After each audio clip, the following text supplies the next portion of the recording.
Hey, welcome today. We're talking to Siri Undlin from the band Humbird. It's a wonderful trio that we're going to have at the Great River Folk Fest on Friday night. And then Siri's going to be back on Saturday for some song swaps. So, Siri, um, your band is called Experimental Folk. Where does that come from? I've kind of know your music, but give somebody else your take on what that means.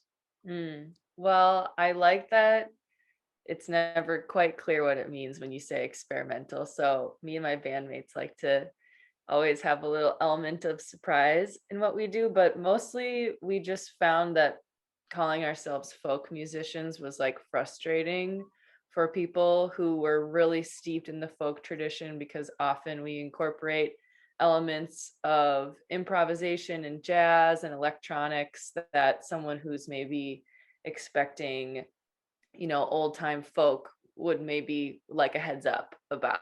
So we call it experimental folk just to let everyone know that the songs we write are like steeped in that tradition, but that we also like to go new places and see what we can make. So, You talk yeah. about the songs. One of the things that I've noted as a songwriter and a avid listener to a lot of music is your chord progressions are just unique. You don't, Oh. I guess the only one you fell back to a more of a traditional one was your song that you wrote in the John Prine tradition. Mhm. That felt Yeah, like I don't know. folk music, chord progression. Yeah, for sure. I tend to not think about that too much when I'm writing. I sort of just let my ears go where they want to and figure out how to make those sounds on the guitar. But thank you. Yeah. Thanks for Well, the listening thing that I closely. would wonder about, and we'll talk a little bit more about your writing style during the survey, is what comes first, the melody or the words? And I'm going to guess, can I guess that it's the words for you? You can guess, yeah, and you're right. Some of the time, I don't really have a consistent writing style Mhm. or format, I guess. It's like sometimes it's the words first, sometimes it's the melody, sometimes it's the chords Sure. on the guitar. Yeah, it's different every time. Okay. Um, let's see. The other thing I was going to ask you about is you must be a little pumped about being a Kerrville New Folk. Yeah, it is really exciting. I've never been to Texas, so I get to go participate in the festival this fall and Yeah. meet new people and go to a new landscape, and that's often my favorite part Now, about this don't experience. fall in love with Austin, Texas, and stay down there. Okay, please. I have so many friends who Uh, are down in Austin, Texas. They're like, oh, geez, I don't want to lose another one down there. yeah, I've Of never course, been. I'm excited though. We'll yeah. see what happens. And actually, I've never been to the Kerrville either. I've admired it, and I think during retirement we'll make darn sure it gets on our schedule. I think it Cool. tended to be during the busy time of my work career, so it Yeah. wasn't always easy. Let's jump into the Great River Folksinger Factoid survey. Okay. Yeah, let's do it. So you've obviously been to LaCrosse. So the first question is pretty easy. So what do you think of the fact that the giant six pack? You ever tell anybody you've seen a giant six pack? I don't know if I have. Is there a Oh giant no. six pack in lacrosse? Oh yes. From my I didn't even know that. from my youth, and maybe it was because I grew up in Manitowoc and they had Budweiser up on our green things right at the end of the main street. Yeah, Lacrosse has wrapped six of their cylinders out there by the brewery in cans for a long time. It used to be old style. Now it's City Brewery. It's Gotcha. on the way to Dave's Guitar Shop, right? Have you been to Dave's Guitar Shop? Oh yeah, I love that place. It's such a fun space to walk around in, and I also love talking to the people that work there. I have a good friend Josh who's in the acoustic room, and he's Oh, Josh, like, probably, yeah. Yeah. yeah, he knows everything. I love talking to him about music. We love Josh Robbie. Yeah, we're so glad that he moved to our area of the country. Uh, Mhm. the so oh, I've got Hobbs thinking he wants to Hi, attend. Hobbs. How's it going, buddy? Supposed to be here. There you go, Hobbsy. Hi. Wow. Yeah. He looks fuzzy. Yeah, a lot of fuzz there. So how about our legend quiz? Bob Dylan or John Prine? Mm. Lately, John Prine. Yeah. I've- mm. Um, Joni Mitchell or Carole King? For me, Mhm. Joni Mitchell, but I love Carole King too. Well, if you didn't pick Joni Mitchell, I would have been disappointed, Siri, because your style I've compared to Joni Mitchell. Oh, wow, that's a high compliment. Well, her progressive stuff is very, yeah, maybe her early, well, she's always been all over the map, including jazz. So Yeah, yeah, for I sure. have the one where she dedicated the song to the classic basis. How about Robert Cray versus BB King? I love BB King. I play Gibson guitars, so I have a soft spot for BB King and Lucille and Okay. yeah, his music. Brandy Carlisle or Gillian Welch? I it was interesting that you put those 2 together because I feel like they're very different, but, Yeah. Yeah. I I do listen to a lot of Gillian Welch. Yeah. Huge influence. Yeah. Okay, when you write then, going back to the writing process, are you a morning, midday, evening, only when the muse hits? You have a pattern? There's really no pattern. It's just chaos over here. Hopefully, I have a pen and paper nearby. But And yeah, strikes. It could happen anytime. obviously you write with pen and paper then, huh? I do. Yeah, You have journals stashed everywhere from previous starts and I stops? do. Yeah, I've been writing songs since I was like 11 or 12. So I have a lot of notebooks full of really bad songs. I don't know what to do with them. It feels like I can't throw them away, but like no one can ever see them. They're so bad. Yeah, in high school, I think I wrote a lot of love songs. That and really, really dark suicidal songs. And I never was suicidal, but it was Yeah, weird to write as hormones and being teenagers brings out weird things in out of you. definitely. Definitely. Um, all right then. You have to frame a song. Okay, now I know you're shy and you don't want to tell everybody what your favorite song that you've ever written is, but what song would you frame and put on a wall of yours, or, or Well, even just a lyric it's portion? fun. This is a funny question because I wrote a song during the pandemic called On the Day We Are Together Again. Mhm. And um, it kind of traveled and connected with people in surprising ways in faraway places, which was a really cool way to engage with community during the pandemic.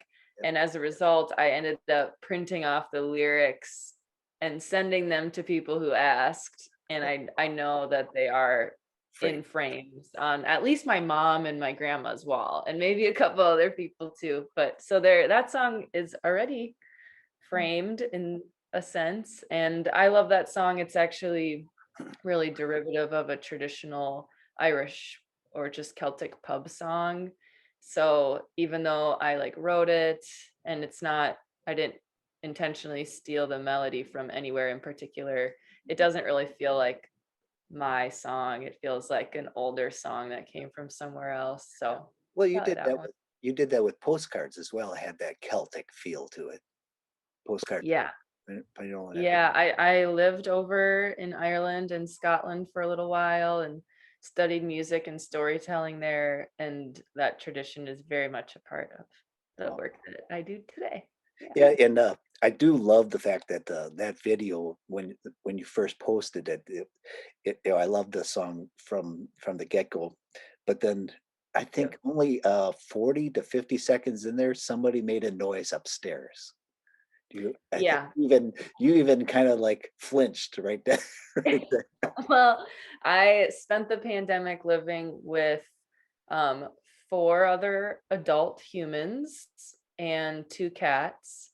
We all kind of traveled for work in various ways and didn't anticipate all being in the same place at the same time all together for a year and a half. So the fact that it was as quiet as it was is a miracle, and I should give a special shout out to my housemates and the 2 cats that were quiet while we recorded that. Yeah, it was classic. I love it. So it Mhm. is a point in time, and I figured the same thing that it's difficult to get a house quiet. Even Lori and I sometimes I was taping I think Jake Labatt's, and all of a sudden she comes home, David, David, shouting from Oh, upstairs. yeah. But that stuff is so endearing. It's just Yep, life it happening, it and is yeah, I like kinda love it. yep. So who would you like to think as your writing coach? As my writing coach, that's a great question. There's so many. I think I'm a big reader. I love to read. So while plenty of musicians have taught me things through their music, I think that probably various authors are the biggest influence. I learned a lot from reading Mary Oliver, her poetry, and just how simple and honest it is. And I know that in literary circles, sometimes people are hard on her work because it's so accessible, but I was always enchanted by that. So Mary Oliver is a big one. Oh, cool. And as a kid, like elementary school, middle school, I was just so into U2. And I loved the Joshua Tree album. Mhm. And I think that there's a lot to say about that band, and they've changed a lot since their Joshua Tree record. But they did have an intensity to their sound and like a driving force, and they didn't shy away from topics that were outside of like relationships and love. It was like about spirituality and mortality and all that stuff. So I think like listening to that music at a young age and the reverb guitar filling my headphones and turning it all the way up kind of influenced my writing in the sense that like the sky, there is no limit, I guess, and Well, you can go that for it. I think you've just put something on my checklist. I inherit a lot of people's vinyl collections. I'll check to see if I've ever been given that record. If not, Joshua Tree. the next Yeah. time I'm in a used record store, I'll see if I can snarf it up then. That would be kind of cool. Yeah, I still love that record. I have mixed feelings about you too, Yeah. and by mixed, I mean I don't listen to them at all, and, but I still have a soft spot for that record in particular, and yeah. Well, my collection is very eclectic. In my youth, I was more of a Allman Brothers Southern rock kind of a person. Nice. So there's a lot of that, and then it quickly moved into Croce and Chapin and those kind of people back then, which is amazing for popular music. Mhm, Radio music to have that kind of caliber of folk singer and acoustic music that just holds mhm. together today. All right, 7 words you would tell your 10-year-old self. Was she already writing to keep writing? At 10 years? I think I don't know that I was writing songs or like a full song officially yet, but I was writing stories and doing a lot of creating. I think most kids are. There's Yeah. just imagination is just so powerful at that age. Mhm. 7 words. I'll have to count them on my hands. I don't know. I would say, If you hey, 7-year-old self, love you. You're great. Keep going. Bye. Was that profound? That's very profound. You know, and It's been interesting. When I wrote that question, I said, I have no idea what people will take that. And most people think, they turned out all right, but they sometimes need to give you a little bit of an advice. So, Yeah. I am really pumped to have you at the festival this year because this is really the year that is 2020 over Mm, because we booked you for last year. And yeah. in the last year, Friday night performance or concert schedules remained intact. Our Amazing. Saturday had a change because a few people bowed out for COVID. But yeah, so we gently bring the audience up with Siri and Humbert, and Mhm. then Gentlemen's Anti-Temperance League with their gypsy kind of a jazz folk kind of a thing, and then Barbaro will end the night. So it's I'm looking forward to it. It's going to be wonderful. Now, while I said we're going to ease it in, you've added a lot more faster songs to your set. The last time I saw you down in where was that? Caledonia? No, that Yeah. was Yeah, was we it were in Caledonia. Caledonia. Yeah, Yeah. yeah. You've you've changed the set, so you've got a new CD coming out. Mhm. Mhm. Yeah, we have a new record coming out in October, which isn't like I haven't really announced much about it yet, but I will be soon. And yeah, we're definitely writing a little faster, a little rockier, a little harder Yep, music. Because that's just what's happening right now. I try not to, yep. try to keep it in one direction only. So yeah. Well, I can't imagine you ever staying in one direction. Like you said, Irish that John Prine one, and I was glad that you confirmed that to me that it will be on your next CD. So It that's is. Yeah. Yeah. recorded up in the Twin Cities, I assume. Yeah, actually at home, my housemate and bandmate at times, Addie Stry, she's an amazing producer and instrumentalist. So we recorded the album at our house during quarantine. Well, that's great. Looking forward to it. Yeah. Well, Same. do you have any questions for me, Siri?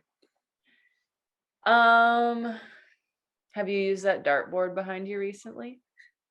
When pandemic hit, Lori and I were at home so much that we took turns. We took turns. I would beat her at Scrabble, and she would beat me at darts.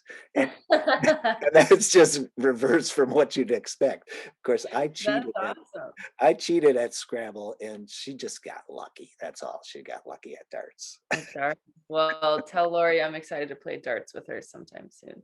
All right. Well, maybe we'll do another house concert coming up, huh? That Yeah, would be great that sounds because fun. Siri, for people who are listening, Siri and I go back a little ways because we booked her for a song swap about 3 years ago with Luke Callan. And it started a Mhm. series of song swaps. So the next year we had Siri and Andy Hughes. And then following that, we had Luke and Nikki Pepper. So took a year off last year. So we'd love to jump back into it in 2022 and do the same kind of circuit again. So we'll keep you posted, people. Watch your Facebook. Join the events because Bluffview Concerts is open to the public. Um, People kind of wonder about that. Do you do a lot of house concerts and backyard Yeah, things? yeah, I And do. They're that's fun. that's the greatest way to meet people, Yeah. the artists and each one of the audience members. So Yeah, it's a special way to do it. yeah. Well, enjoy your summer, and we'll see you at the end of Thanks, August. David. All right. Yeah, see you Well, soon. yep. Bye.